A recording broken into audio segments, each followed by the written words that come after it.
Recorded Books presents Miss Pearly's Girls by ReShonda Tate Billingsley, narrated by Patricia R. Floyd. Chapter 1. Maxine. The creaking wicker rocking chair suddenly stopped.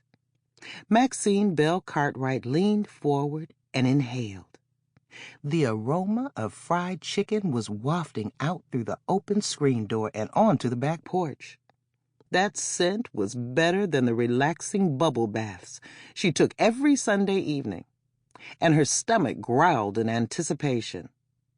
When it came to Southern fried chicken, her mother could show the Colonel and Mr. Church how it was really done.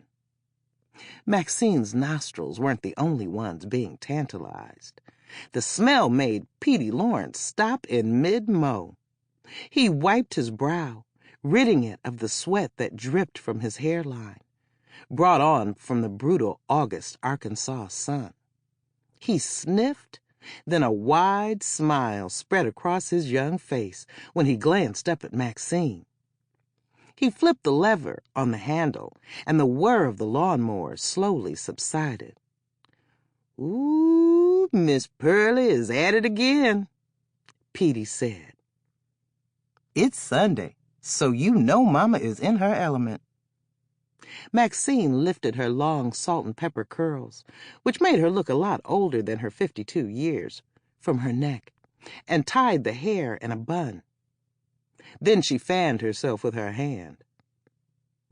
"The air's out in there, so I don't even understand how she's standing it inside that kitchen. I'm sure that cooking oil raises the temperature another 10 degrees. Petey laughed. "My granny said the AC has us spoiled." He walked over to the edge of the back porch, picked up his orange water cooler, and took a long gulp. Maxine dismissed Petey's comment with the wave of her hand. "Tell Mother Channing that Jim Crow said she's allowed to have air conditioning now." Petey was shaking his head before she finished her sentence. You want me to tell her that, and then have to hear an hour lecture on how high her light bill is? No, ma'am. I just let her go on believing what she wants to believe." That brought a smile to Maxine's face, because those words sounded just like what Mama Pearly had been saying when they'd first bought the AC unit for her back in 2010. Even after they'd installed the unit in the dining room window, it had still taken 2 years to get Mama Pearly to stop complaining about the cost of electricity and just turn the darn thing on. Once she'd done that, though, Mama Pearly had quickly gotten spoiled and enjoyed having a cooler house, especially in the middle of these savage summers.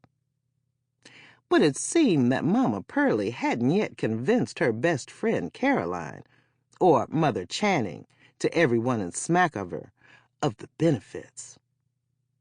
Petey took another gulp, his thirst from his hour of mowing their acre and a half obviously taking its toll.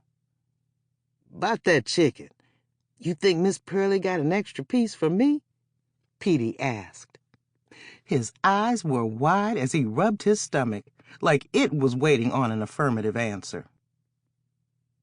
"We would both be insulted if you didn't stay and eat supper," Maxine said, before she leaned back in the chair and resumed her rocking. Outside of Walter and her mother, Petey had become her most welcomed companion. Sometimes he would sit for hours and listen to her tell stories of growing up in Smackover. Sharing stories with him brought them both joy. "Yeah, my belly is doing a happy dance," Petey replied, as he hopped around doing a little jig.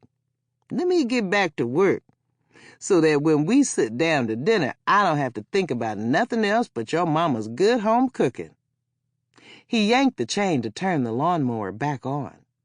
It sputtered before the motor roared, and Petey went back to his task, with a little more pep in his step now. Maxine smiled at the sight of the boy as she watched him push the Sample complete. Ready to continue?